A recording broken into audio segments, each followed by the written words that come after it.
Thank you for being with us today. I'm Teresa Bruno, the host of the Soul Talks podcast.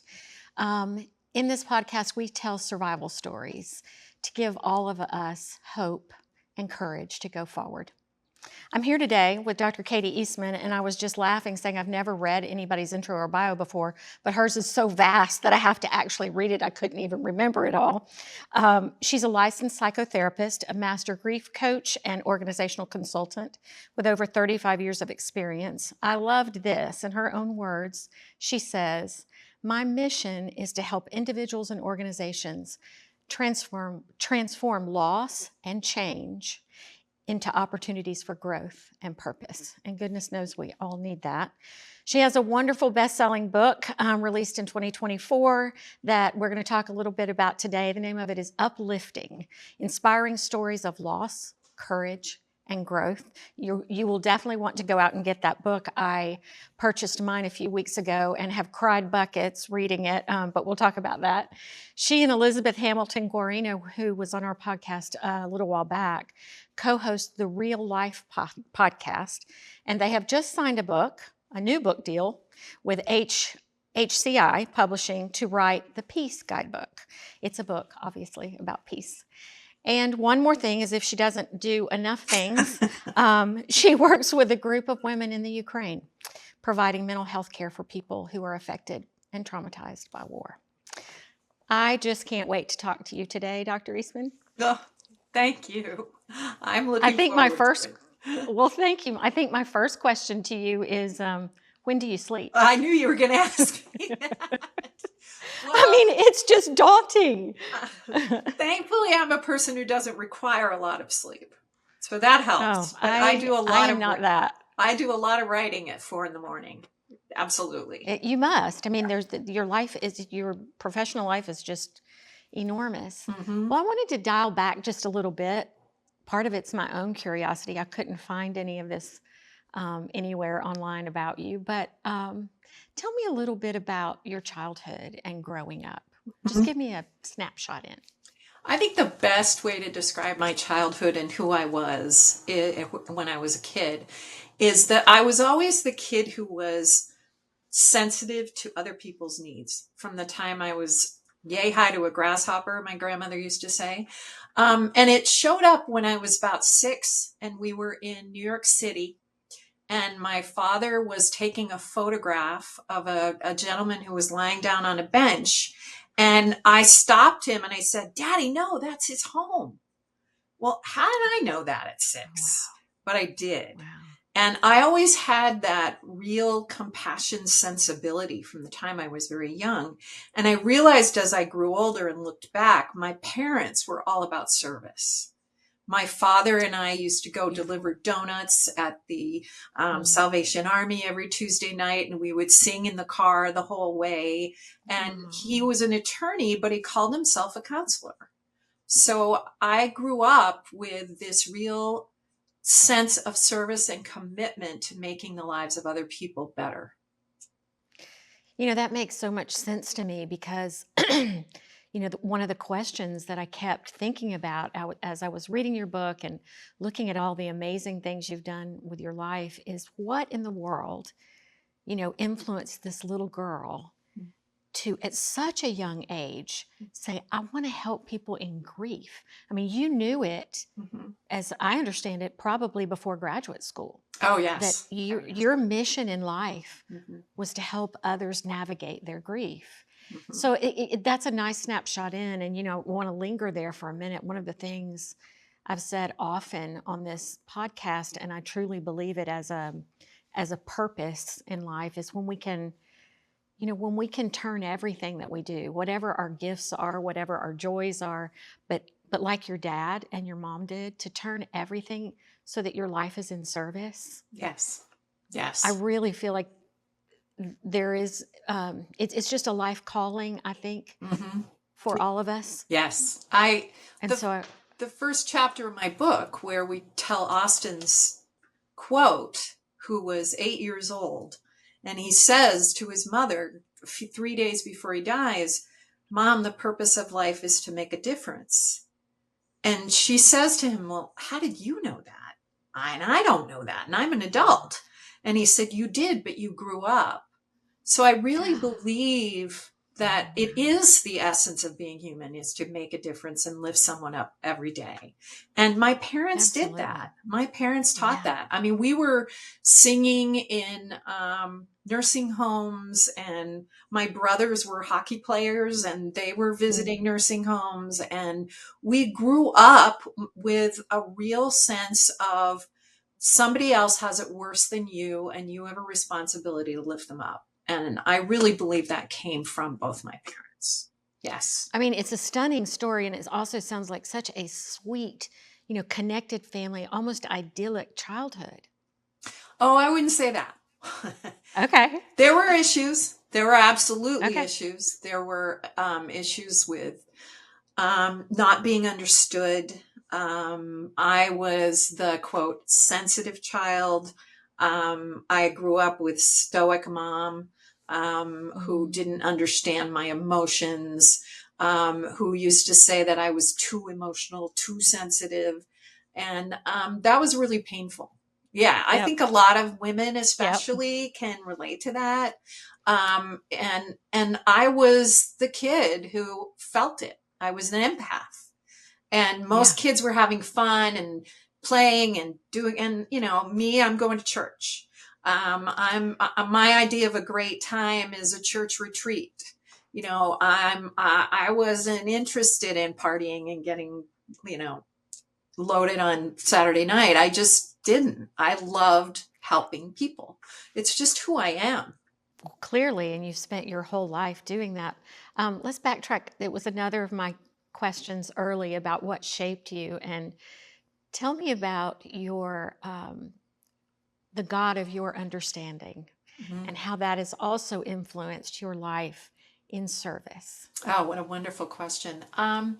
I was so blessed to have come across a man named Norman Nelson, who was my youth pastor, who was my friend up until he died, and at Mm. eight in his 80s. And he was one of my greatest teachers. And I talk about him in the book a bit, but he taught me to question everything. And all Christianity is a form of beliefs that teach you how to serve others. There So you go. my Amen. whole upbringing was service and questions. So I was the kid in Sunday school who said, well, what about that? And how come that happened? And I don't like that. And so I learned, and my parents were critical thinkers. They always asked us to think deeper, think critically, evaluate, evaluate, evaluate. So we would have these long, drawn out discussions about social issues at the kitchen table. Um, so I love that. my God is the spirit inside of all of us that Austin talks about in the book, that is here to serve. It's here to help. It's here to lift someone else up. That's my God. My God is And not that a God with a lot of rules and a lot of this, that, and the a lot of others. dogma, a lot of theology. Yeah. I, Mm-mm. I totally get that.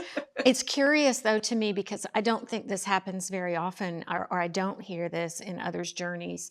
Often we start with this one place of, a religious underpinning, maybe that was our parents or our grandparents, our aunts, whatever, but it didn't stick. It didn't become that thing that we held on to. We had Mhm. to find another way. Mhm. Whereas yours seems to have started in one place and stayed, that the God of your understanding is still where you are rooted today. Am I right? Absolutely. And I mean, there have been changes and evolutions as I grew older. There was a period of time where after college, started really questioning and going, well, this doesn't fit with this social issue. And where's God in this? And I think as I grew older, I started to realize that there isn't one way to think about it, Yeah, absolutely. that it evolves and changes as we do. And certainly being faced with wartime now, and what the Ukrainian women are going through, they're wonderful teachers to remind me that God is present in the worst and most awful experiences in people's lives, because it's what gives them the strength to get through it. I would absolutely attest to that in my own survival journey, which we'll get to because I have the pleasure of having you 3 weeks in a row. But I wanted to jump to something for our listeners just to really um, give them some grounding. And do you have a copy of your book I handy? do. Would you hold it up so our listeners can see it? Beautiful. Hold it up just a little higher. There we Yeah, go. beautiful. Her daughter on the cover. Isn't that gorgeous? Uplifting. So thank you for holding that up. I just encourage all of you to go get it. But I wanted to, first of all, say I love the way you write.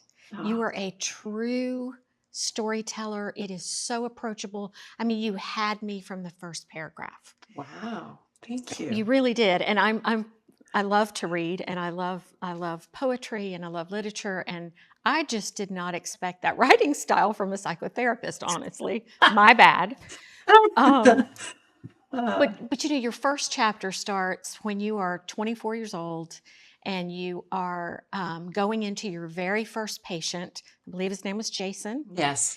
And um, and I mean, remember, you're 24 Right. and you walk into this waiting room, and here's this enormous 18-year-old boy. He's redheaded. He's a star athlete. His Yes. legs are splayed out, you said, taking up all the room in the waiting room. And he had been told he had 3 months to live. Mhm. Can you Yes. tell us the story of Jason?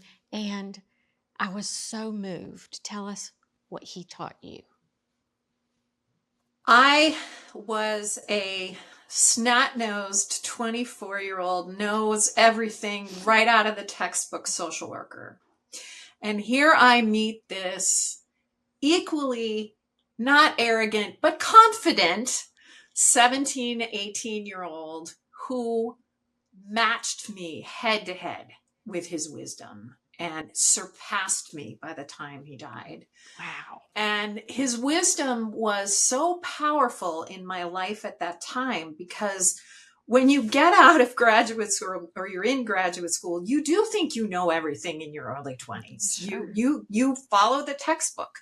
And Jason one day was in chemotherapy, and I had been trying to get him to talk about dying. And all he wanted to talk about was football. And finally, he said, your death questions really get on my nerves. And I loved it. I was like, oh, thank you, because this is really hard. And it was in that vulnerability where an adult tells someone younger, I don't know how to do this, that we made the most powerful connection because I turned to him and I said, please teach me. And it was in that moment I learned one of the most important lessons of my life. Be vulnerable, be open, and let someone teach you what they need. Don't tell them what they need. He didn't need to talk about death at that point. First of all, he needed to get to know me. And we did. We became extremely close, and we had some very powerful conversations about dying. And he once said to me, I'm not afraid to die. I just don't want to. And Yeah. and he said, I want to live until I die, which was the topic of my dissertation and has been a guiding force in my living and the way I live my life ever since. Because That's just the most amazing line. I yes, want to live. I don't want to die. I want to live right. until I die. And yet, you were working with this young man who, when you walked in that day, I believe he had been just told, I only have 3 months to live. Right. So, take me into his story a little deeper. Mm-hmm. What happened? And then, well, I'll ask more questions. What happened with Jason and what he was going through? I had an idea about his personality being very outgoing, and he had that same sense of purpose. He wanted to make a difference. He said to me one day, if I've got this thing and I'm the one that's been chosen to have this thing, I want to make a difference while I have it. And I want to do the right thing by people. And I want them to learn from me. And so How do you know that at 18? I, I don't, that's God. That's to that me, just that's the slaps me around essence to of, hear it. yeah. That's Oh, the essence of God in all of us. It's that message that if we're vulnerable enough and we listen through our pain, we hear it. And it gives us this opportunity to rise up and say, okay, I've got this crappy thing in my life I've been dealt with. What am I going to do about it? That was what he did. And he became an inspirational teacher because I said to him, he was lying flat in the hospital bed. He looked like awful. He'd been up. He was throwing up. He was just awful. And I said, Jason, would you speak to my Sunday school class? And it was like magic. He just went just like this. He lifted himself up and he goes, absolutely.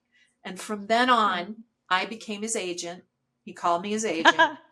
I got him involved in so many different speaking engagements with Muslims and with rabbis and with Jewish kids and all kinds of communities of people and from all different walks of life. And he spoke to them about not giving up.